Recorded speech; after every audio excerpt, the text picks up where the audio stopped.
Good evening, Saints fans, and welcome to another edition here of Running with the Saints. Here with head coach of Saints varsity football, Mike Biehl. Mike, how you doing this evening? Doing great, Rags. How about yourself? Hey, I'm doing great, and let's see, like when we were texting over the weekend, you've had first three games, then here the second group of three games. I can't believe that the team has played six games already. It's crazy. It's such a cliche, and you always try to impress upon your guys that this goes by fast, man. You got to make the most of it, and here we are. 2/3 of the way done with a big one coming up Thursday, and then a bye week, and then it's two more opportunities left. How do you want to use it? So Right. yeah, it goes fast. Yeah, and the thing is the team. I mean, all three phases. A nice win there Thursday night. Yeah, I was really proud of the guys, just for the way they approached it during the week. And we said it all week. It's always us versus us. Right. But this week we really felt like that was the case in terms of how we were going to bring whatever energy we wanted to bring to it, and how we were going to prepare, and respecting the opportunity.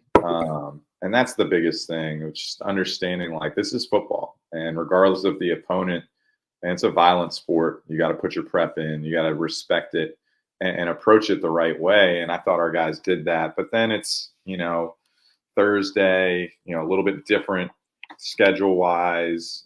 You never know how that's going to affect a group of kids at this age level, and I thought they handled it perfectly. But I mean, they were fired up to be there from start to finish, and it showed. It showed. Their actions spoke a lot louder than any words could, and they did a really good job. Yeah, and I mean, and especially like on the heels of fall break. I Mm-hmm. mean, and especially with what we talked about on a previous episode is once the opponent came out, and then the school schedule, with the fall break. I mean, people could be looking, for what was going on personally over the weekend, and no school for Friday, Mm-hmm. but definitely nice here to take care of business there in front of the home crowd. Yeah, and as usual, we had a really good crowd, brought a lot of energy to it. But just like you said, you can kind of say that about any week, in terms of what everybody is going through, because that's another thing we talk to our guys a lot about. Like, everybody has things going on, coaches, players, Yeah. the other team, everybody involved in this deal has something else that takes their attention away from everything. And it's about how you can kind of compartmentalize that, and just focus on what your job is and this team and what our goals are. And, again, I thought they did a really good job of that, because just like you said, I mean, we do have a lot of families and a lot of kids, taking trips here or planning a weekend there, and that's all great, but we still have a job to do. We still have a goal to meet. And that was the most important thing on, going into the week, but specifically on Thursday, and to see them, really lock in and take advantage of it was really cool to see. Something that I think that helps us take a step in the right direction for sure. Yeah, and and then coming this week, it's another game week, but another Thursday night, and this time, go across town and play, TCIS rival Norfolk Academy, and I see that they come in 4-1 and 1-0 in conference. Yeah, they're a good football team, and similarly to what I said about Coach Lance and Atlantic Shores, I feel really similarly to Coach Moninger and Norfolk Academy, it's a really well coached team. They've got some really really good football players in their running back, their quarterback, their middle linebacker, and really collectively they're just a really good unit and play really fundamentally sound football. But I give Steve a lot of credit for the scheme that he brings on both sides of the ball, but specifically their offense is a scheme that forces you to play disciplined football, forces you to have, good eye control and understand where your responsibilities lie. And as soon as you step out of one of those responsibilities, they take advantage of it. But their running back, Will Foley, he's a special player, and it seems like feel like every iteration of 4 years span, they have a player like this at that position, and they kind of center the offense around him. But they have some really good supporting castmates around him that make it work. Like I said, in the quarterback doing his job, and the guys up front, understanding, where exactly they have to be and how they have to do their job, make it really difficult for a defense to key in on. But that's, like we said, prior to hopping on here, I thought Atlantic Shores did a great job last week, had a great game plan, made them earn everything, took the ball off them a couple times, and we're looking to do some similar things for sure. Yeah, and the thing is, like we talked about there before we started. I mean, there are some teams there in the TCIS. Walsingham, Cape Henry. A couple other schools. They're strong in basketball and baseball and other sports, but they don't have football. And then Norfolk Christian, one of the TCIS schools, they didn't field a football team, but with you guys and Norfolk Academy, I mean, both of you guys played Shores, both of you guys, whether it being TCIS, both of you guys playing Catholic, so there's some common opponents here on y'all's schedule. Yeah, 100%. And since I got this job, what seems like forever ago, but 8 or 9 years ago now, I did not know a whole lot about the rivalry between the two schools, being NA and NSA. But the communities are pretty close together in terms of proximity. But it feels like because both schools are in the same conference, but also they're both big lacrosse schools. Yeah. So a lot of our guys know their guys really well, grew up with them, played on the same teams, or did travel lacrosse or baseball or basketball, what have you. So there's a lot of familiarity between the two communities, much less the athletes involved in the game. And like you said, when you play common opponents, you tend to see each other on film and get a pretty good understanding of what they're trying to do, how they're trying to do it. But after, competing against Coach Moninger, all these years now, there's really no secrets in terms of scheme and how they go about their business. And I'm sure he feels the same way about us, but I think that brings the best out of both programs. We've had some really good football games with them in the past. And, that's something I talk about our guys with. There's a certain way you have to go into the game to be able to come out the other side and be proud of the effort that you had. And that's always good to draw on that experience and be able to kind of revert back to some of our guys' older brothers and things they've done, and be able to kind of just talk to them about the instances where we were successful in this rivalry and kind of lean on that a little bit. But yeah, I think when both schools are really good, or they're both having successful seasons, it's good for everyone. And the fact that, we've been able to share some of that success over the past couple of years makes our entire conference better.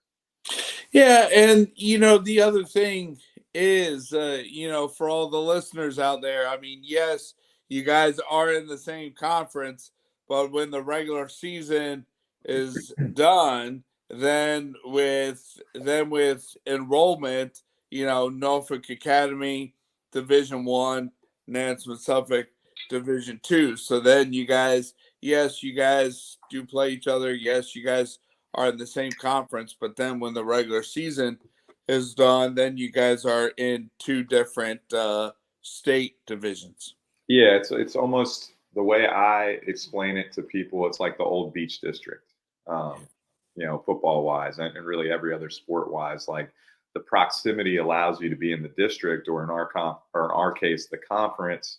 But like you said, because of enrollment, once the playoffs start, they're in Division 1, we're in Division 2, and a lot of people point to the schedule and ask, well, what isn't what is in it for you to play a Division 1 team? And for us, there's a historical, rivalry or kind of a more like a partnership between both schools within the conference that I think benefits both parties to still be a part of. Now, I think it also kind of sheds some light on scheduling in private school and how you definitely have to be strategic if you're a Division 2 school scheduling a Division 1 school, and it's got to be the right, it's got to be the right dance partner where it doesn't work at all. And Right. luckily, for us, we've been able to be competitive and schedule, the Richmond Collegiates, the Norfolk Academies. Stab was a Division 1 school when I first got here that we played year in and year out, but it's because they're the right fit of team for us to compete with, and Norfolk Academy fits in really well. But I think we've spoken about it a few times in previous episodes. I look forward to the day where we get 6, 7, 8 teams back in the conference like it was when I first got here. And, there's a lot of really positive talk, and it seems like it's heading in that direction in terms of a few schools making it back into the conference. So that, again, that'll benefit everyone when that happens. Yeah, and and then especially with TCIS, and and the longevity of that conference, and yes, everybody wants to win, and and when you tee it up, you definitely want to win, and but at the end of the day, there's also coaches, athletic directors, superintendents of each schools that look to grow football, grow the TCIS. So come together and work towards that common goal to improve on the game and improve on the conference.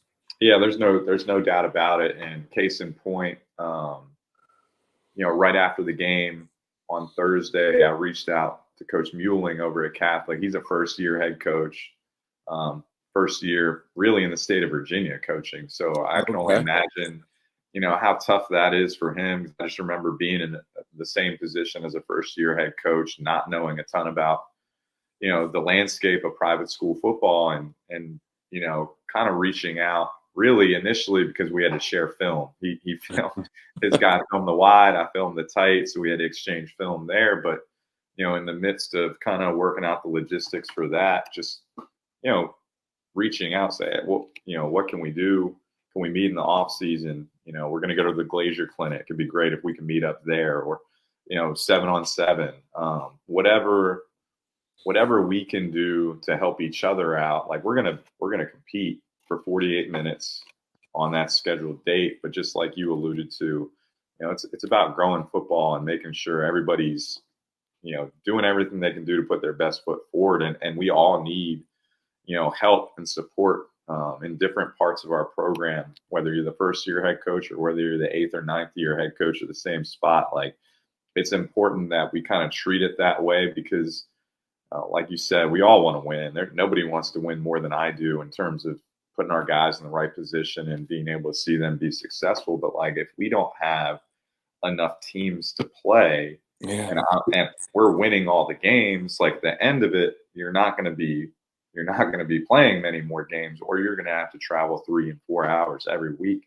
and that's not beneficial to anybody. So I think we've done a really good job, at least since I've been here, of kind of harboring that type of attitude and energy towards like, yeah, we're going to compete our tails off, when the time comes, but like, what can we do to help each other out? And that's what was so difficult about seeing some of the teams that we had in the conference leave in terms of the HRAs this year. You know, Norfolk Christian, Greenbrier Christian, and you know, you kind of look back and say like, what could we have possibly done to help that situation or prevent that situation from happening?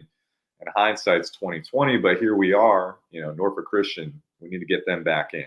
You know, like I said, Hampton Roads Academy, I think they're really close to coming back in. There's teams, you know, within a 2-hour radius that once played 11 man that we're trying to help get back, like Christchurch and teams like that. And you know, football it's a tough time for high school football.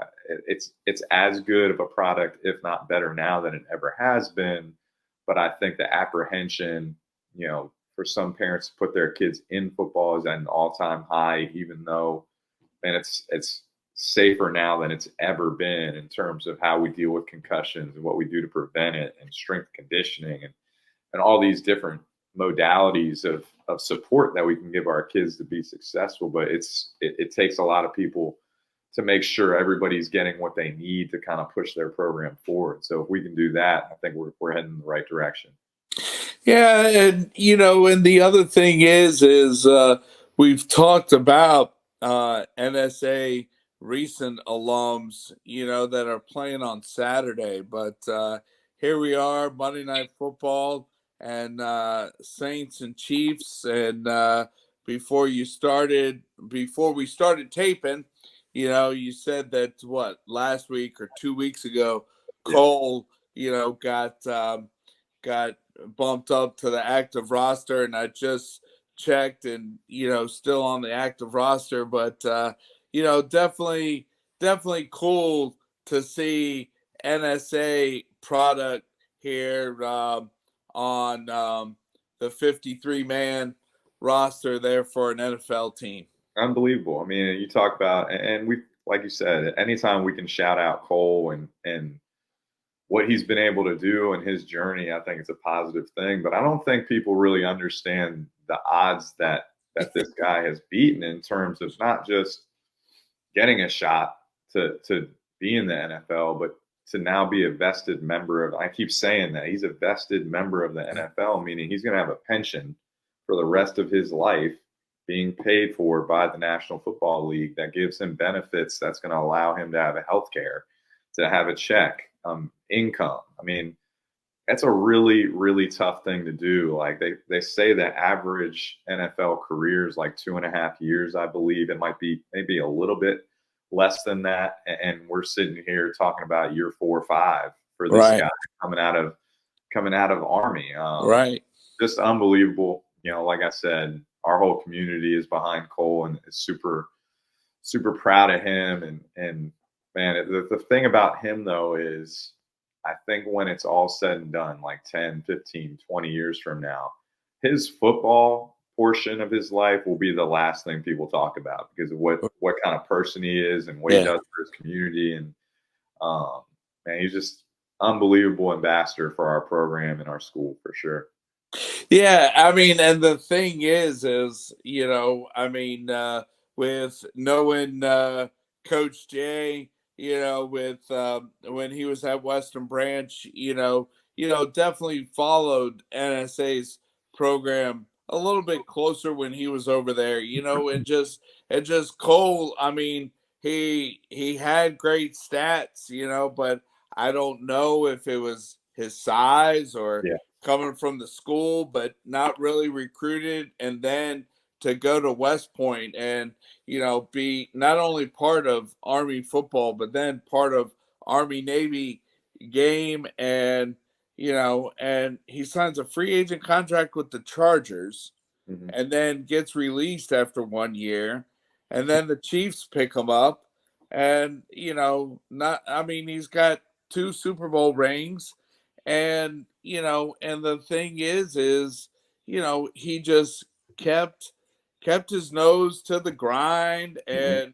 and next player up, and then here he is, on the active roster there on Monday Night Football, and he's still with the Chiefs. It's Yeah. not like he's taking those Super Bowl rings and like signed a free agent contract. I mean, he's still with the Kansas City Chiefs. Yeah, and it's one of those things like you can throw out so many coach cliches in terms of, hey man, hard work pays off. You know, be the right place at the right time. You got to make the most of your opportunity. But again, I think a lot of people probably look at his story and think that, you know, hey, this is this genetic freak that's just making the most of what God has given him ability wise. But you know, you're talking about he had to absolutely grind, like you said, just to make a team, much less get an invite. Like he had to grind to get the invite, and then he, against all odds, to even get signed to practice squad,